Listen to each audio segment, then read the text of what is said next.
भोले ससुराल वालों की चिपकू पड़ोसन।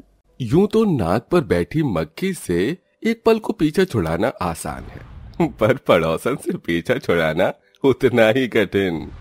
क्या होगा जब ऐसी ही चिपकू पड़ोसन से पाला पड़ जाए।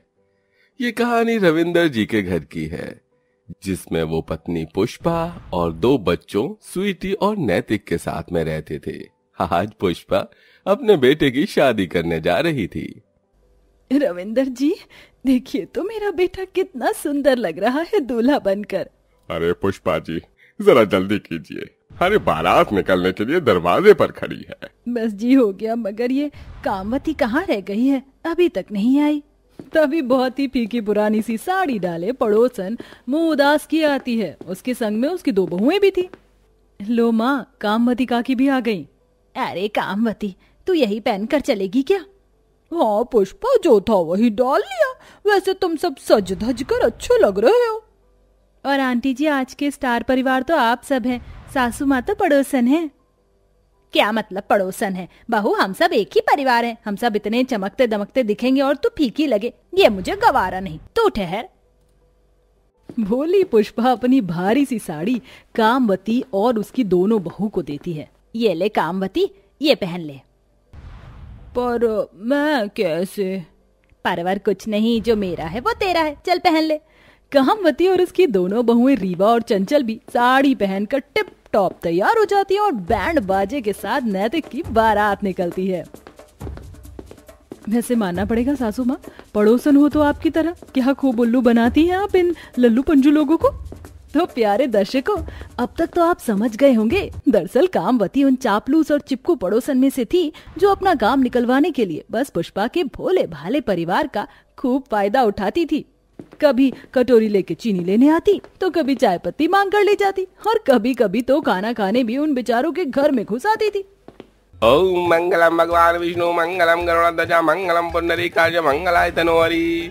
शादी संपन्न हुई।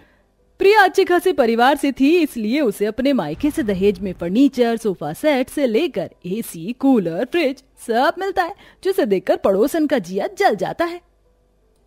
कितना सारा सामान दिया है लड़की के बाप ने, इनकी तो लॉटरी लग गई, पैसे वाली पार्टी फंसाई थी, और तुम दोनों निकम्मी बहू हो जो दहेज में बस एक पंखा लाई थी। हाँ, पड़ोसन पुष्पा की बहू को मिला खूब सारा दहेज देखकर अपनी बहुओं को जी भरकर कोसती है।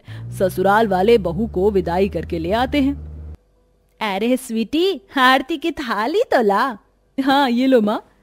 प्रिया बहू, कलश गिराकर गृह प्रवेश करो। जी माँ जी। प्रणाम माँ जी। प्रणाम पापा जी। बहू सास ससुर के पैर छूती है। अब ऐसे में भला चिपकू पड़ोसन कहाँ पीछे रहने वाली थी, वो भी टांग अड़ा देती हैं और रौब जमा कर बोलती हैं, मेरे भी पैर छू बहू। अरे छू ना।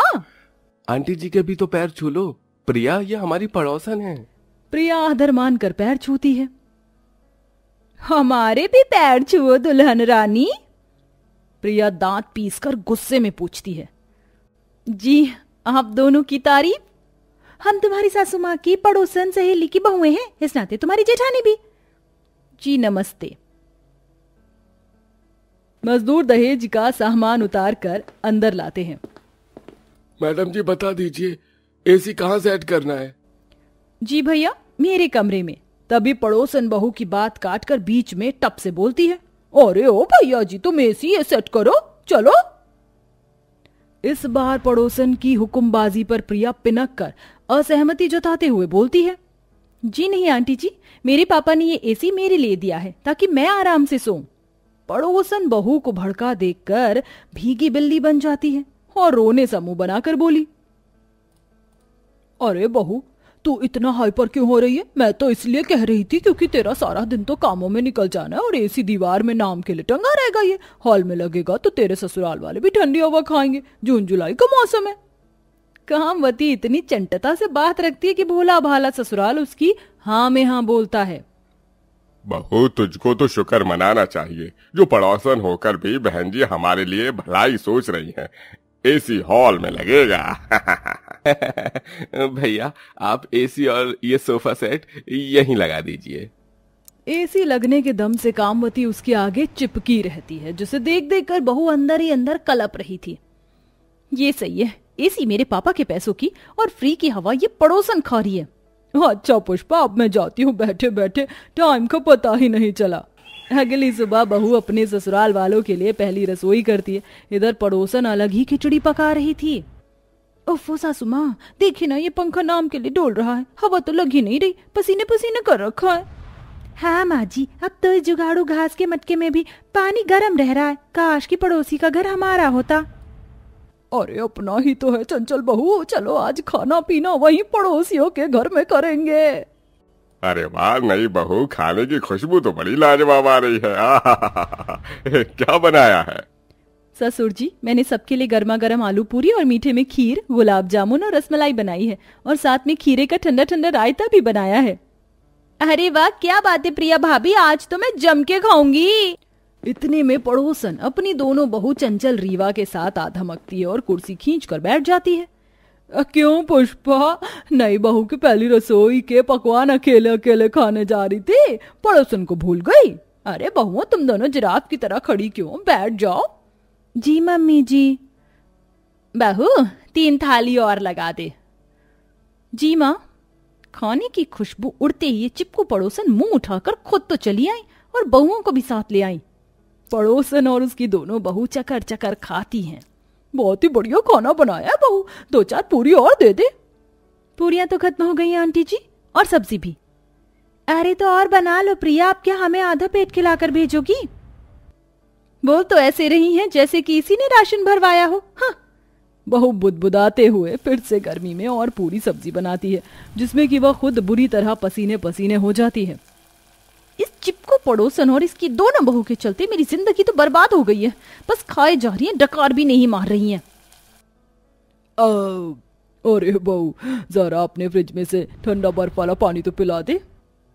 हाँ हाँ, बाप का माल है ना, लाइए आंटी जी। पेट भरकर खाकर पड़ोसन सोफे पर पसर जाती है। अरे बहू, सोफे पर से सरक जा थोड़ा। अरे पर मैं क्यों हटूं, मैं आपसे पहले आकर बैठी हूँ। देखो तो रविंदर भाई साहब कितनी मुजोरी कर रही है। अरे मुझे जरा कमर सीधी कर लेने दे। अब ससुराल वालों को भी साफ साफ दिखाई दे रहा था कि पड़ोसन का कब्जा उनके घर में कितना बढ़ गया था, लेकिन वह शर्म से कुछ भी नहीं बोलते। इधर कामवती पूरे सोफे की जगह घेर कर सो जाती है, जिसे ना तो ससुराल वालों को एसी की हवा लगती है और ना बहू को। ऐसे ही 1-2 हफ्ता हो जाता है। एक दिन बहू का सब्र खत्म हो जाता है। बस बहुत हो गया सासू माँ, ससुर जी, आपने चिपकू पड़ोसन को जरूरत से ज्यादा सर नहीं चढ़ा रखा है। हुआ क्या है बहू? हाँ भाभी, आप इतनी हाइपर क्यों हैं? मैं हाइपर नहीं हूँ तो क्या करूँ स्वीटी, हमारे घर में पड़ोसन का राज चल रहा है। एसी मेरी, लेकिन ठंडी हवा वो खाती है। फ्रिज मेरा, बर्फ का पानी उसे चाहिए। घर नहीं जैसे कि होटल समझ रखा है। जब मर्जी मुंह उठाकर आओ, फ्री का खाओ, आराम फरमाओ और रात तक जमे रहो। आप लोग कुछ बोलते क्यों नहीं? हम बोले भी तो क्या बोले बहू, एकदम से आ जाती तो उसे घर से भगा भी थोड़े सकते हैं। वही तो, आप लोगों की इसी शराफत का और भोलेपन का फायदा उठा रही है वो चिपकू चंट चापलूस पड़ोसन सास बहू। अब इन्हें सीधा तो मैं करती हूँ, वो भी टेढ़ी बनके। अगले दिन सुबह होते ही नाश्ते के टाइम पर कामवती दोनों बहुओं के साथ फिर टपक जाती है। प्रिया तीनों की थाली में भर भर कर मिर्च मसाले वाला बेस्वाद खाना देती है। ये लीजिए आंटी जी, स्पेशल लोगों के लिए स्पेशल थाली, खाइए खाइए, शर्माइए मत।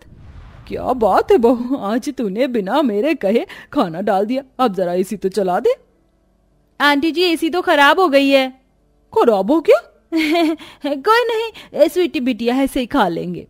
निवाला खाते ही तीनों का मुंह बन जाता है, लेकिन वो कुछ नहीं कहती। अगले कुछ दिनों तक प्रिया उन्हें पानी वाली दाल और जला कच्चा पक्का खाना खिलाती है, जिससे चिपकू पड़ोसन आना छोड़ देती है। अरे माँ जी, ये राशन पानी क्यों लाई है? हम तो पड़ोसी के घर खाते हैं। लेकिन आज से हम वहां नहीं जाएंगे। कौन जाएगा जली रोटी दाल खाने? चलो खाना बनाओ। बहू का आइडिया काम कर जाता है। गुड़ मक्खी की तरह चिपकी रहने वाली पड़ोसन कामवती पुष्पा के घर आना छोड़ देती है।